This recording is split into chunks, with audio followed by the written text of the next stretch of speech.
Revanth సర్కార్కు high court మరోసారి మొట్టికాయలు వేసింది. హైదర్ నగర్ మిత్రా హిల్స్ పార్కుపై స్టే విధించింది. Hyder Nagar division survey number 65 Mitra hills park స్థలాన్ని హెచ్ఎండిఏ ఎలా అమ్మకానికి పెట్టిందని నిలదీసింది.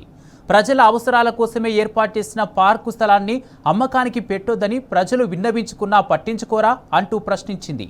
పార్కు స్థలం వేలం వేస్తున్నామంటూ పోస్టర్లు పెట్టిన హెచ్ఎండిఏ అధికారులను కూడా మందలించింది. తమ పార్కు తమకు కావాలంటూ మిత్రా హిల్స్ అసోసియేషన్ సభ్యులు హైకోర్టును ఆశ్రయించడంతో దీనిపై విచారించిన ధర్మాసనం ఇలా వ్యాఖ్యానించింది.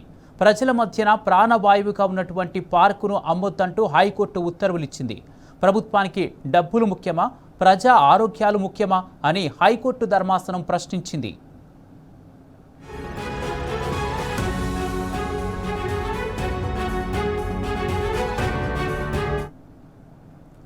ఇదే అంశానికి సంబంధించి పూర్తి అప్డేట్స్ మా ప్రతినిధి రంజిత్ అందజేస్తారు. రంజిత్, హైదర్ నగర్ మిత్రా హిల్స్ పార్కుపై హైకోర్టు స్టే విధించింది. దీనికి సంబంధించి పూర్తి అప్డేట్స్ ఏంటి?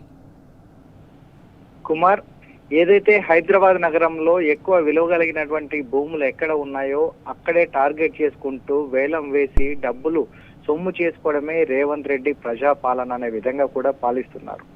దాదాపు హైదర్ నగర్ డివిజన్ కావచ్చు, కూకట్పల్లి నియోజకవర్గంలో 480 ఇండ్లకు, ఇందిరమ్మ ఇండ్లకు శంకుస్థాపన చేశాము. దాదాపు హైదరాబాద్ నగరంలో 1,00,000 బెడ్రూమ్లు అంటే 1,00,000 ఇందిరమ్మ ఇండ్లు ఇస్తామని ప్రగల్భాలు పలికినటువంటి రేవంత్ రెడ్డి 480 ఇండ్లకు శంకుస్థాపన చేసిన 24 గంటల్లోనే 480 కోట్ల భూములను వేలం పెట్టి అమ్మకాన్ని పెట్టి డబ్బు సొమ్ము చేసుకున్నటువంటి పరిస్థితి. అది మరొక ముందు 24 గంటలలో మరొక నోటిఫికేషన్. షేర్లింగంపల్లి నియోజకవర్గంలోని హైదర్ నగర్ డివిజన్ మిత్రా హిల్స్ కాలనీలో హైదర్ నగర్ డివిజన్ చుట్టూరా చూసుకున్నట్లయితే ఎక్కడ కూడా దాదాపు 1,00,000 మంది నివసించేటువంటి హైదర్ నగర్ డివిజన్ లో ఎక్కడ కూడా గజం స్థలం లేనటువంటి పరిస్థితి. సర్వే నెంబర్ 65లో గతంలో 2002లో ఆనాటి ప్రభుత్వాలైనటువంటి కేంద్రంలో బీజేపీ ప్రభుత్వం, రాష్ట్రంలో వచ్చేసి టీడీపీ ప్రభుత్వం ఉన్న హయాంలో బండారు దత్తాత్రేయ కేంద్ర మంత్రిగా, స్థానికంగా మున్సిపల్ వైస్ చైర్మన్ గా మాధవరం కృష్ణారావు ఉన్న సమయంలో దానిని సర్వే నెంబర్ 65లో 1 ఎకరం 30 గుంటలకు సంబంధించినటువంటి భూమి స్థానిక ప్రజలకు అంకితం చేస్తూ పార్కుని చేయాలని ఆ రోజు ఉన్నటువంటి హుడాకి అప్పచెప్తే ఆ నుంచి కూడా హెచ్ఎండిఏకి ట్రాన్స్ఫర్ అయినటువంటి పరిస్థితి. అప్పటి నుంచి దాదాపు 20 సంవత్సరాలుగా ప్రభుత్వాలు మారుతున్నప్పటికీ అదందరూ కూడా ప్రజల ప్రయోజనార్థంగా పార్కు ఉన్నటువంటి స్థలాన్ని దాదాపు కోట్ల రూపాయలు సొమ్ము చేసుకోవడానికి స్థానికంగా ఉన్నటువంటి ఎమ్మెల్యే గతంలో ఎన్నికల్లో గెలిచిన సమయంలో కూడా రాబోయే ఎన్నికల్లో ఎమ్మెల్యేగా గెలిపిస్తే దీన్ని పార్కుని అంకితం చేసి దానిలో డెవలప్మెంట్ చేసి ప్రజలకు అంకితం చేస్తామని చెప్పినటువంటి స్థానిక కార్పొరేటర్ నారా శ్రీనివాస్ అయినా సరే, ఎమ్మెల్యే అయినా సరే మాయ మాటలు చెప్పారు. లాస్ట్ కు వచ్చేసినట్లయితే స్థానిక నాయకులకు, స్థానిక ఎమ్మెల్యేకు తెలియకుండా వేలం పాట పెడతారని కూడా ప్రజలు ప్రశ్నించినటువంటి పరిస్థితి.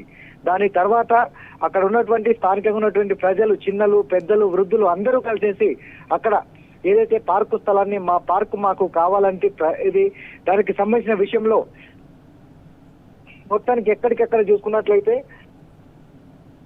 దాని విషయంలో ఆ స్థలాలు మాకు కావాలంటే పార్టీలకు అతీతంగా బీఆర్ఎస్ పార్టీ తరఫున కూకట్పల్లి ఎమ్మెల్యే మాధవరం కృష్ణారావు, బీఆర్ఎస్ నాయకులు మరియు బీజేపీ తరఫున కొండ విశ్వేశ్వరరెడ్డి, రవికుమార్ వాళ్ళందరూ కూడా నిరసన వ్యక్తం చేస్తూ ప్రజల సపోర్ట్ గా నిలిచి దాన్ని ఖచ్చితంగా నిలిపివేయాలని ఎన్ని చెప్పినప్పటికీ ఏకంగా దానికి సంబంధించినటువంటి పోస్టర్లని పెట్టి హెచ్ఎండిఏ వాళ్ళు 25వ తారీఖు గడువు ముగిస్తుంది. 25 నుంచి 5వ తారీఖు వరకు బిడ్ వేసుకోవాలి. 7వ తారీఖున వేలం నిర్వహిస్తాము టీఆబ్ లో అని కూడా నోటిఫికేషన్ సంబంధించినటువంటి పోస్టర్లు పెట్టినటువంటి పరిస్థితి. అంటే ప్రభుత్వానికి ప్రజలు కావాలా లేకపోతే డబ్బులు కావాలా? అంటే ప్రజలకు సంబంధించినటువంటి ఆరోగ్యాలు పక్కన పెట్టేసి డబ్బుని సొమ్ము చేసుకోవడమే టార్గెట్ గా చేస్తున్నారు తప్పితే ప్రజలకు సంబంధించినటువంటి అవసరాలు కావచ్చు, ప్రజలకు సంబంధించినటువంటి పరిస్థితుల్లో కూడా ఎక్కడ పట్టించుకునే దిక్కు లేకుండా పోయింది రేవంత్ రెడ్డి సర్కార్ అంటానికి ఇది ఒక నిదర్శనంగా కనపడుతుంది. ఎందుకంటే హైదరాబాద్ నగరంలో ఎక్కడైతే ఖరీదైనటువంటి స్థలాలు ఉన్నాయో ఆ స్థలాలను కబ్జా చేయడం, రెవెన్యూ శాఖ మంత్రిగా ఉన్నటువంటి పొంగులేటి శ్రీనివాస్ రెడ్డి కావచ్చు, ఇక్కడ ఉన్నటువంటి రేవంత్ రెడ్డి బ్రదర్స్ కావచ్చు, వాళ్ళందరూ కూడా ఏకంగా కోట్ల రూపాయలకు విలువ భూములు, లక్షల గజానికి లక్షల రూపాయలు పలికేటువంటి భూములనే టార్గెట్ చేయడంలోనే దానికి సంబంధించిన విషయంలో సర్వే నెంబర్ 65లోనే హైదర్ నగర్ డివిజన్ సంబంధించిన దాంట్లో హైకోర్టులో స్టే వచ్చింది. దానిపైన ఖచ్చితంగా ప్రజా అవసరంగా ఉన్నటువంటి ఏదైతే స్థలం ఉందో ఆ స్థలాన్ని ఖచ్చితంగా కూడా అమ్మవేయద్దని కూడా హైకోర్టులో చెంపపెట్టి పెట్టినటువంటి పరిస్థితి కనబడుతుంది. Kumar, right, thank you Ranjith.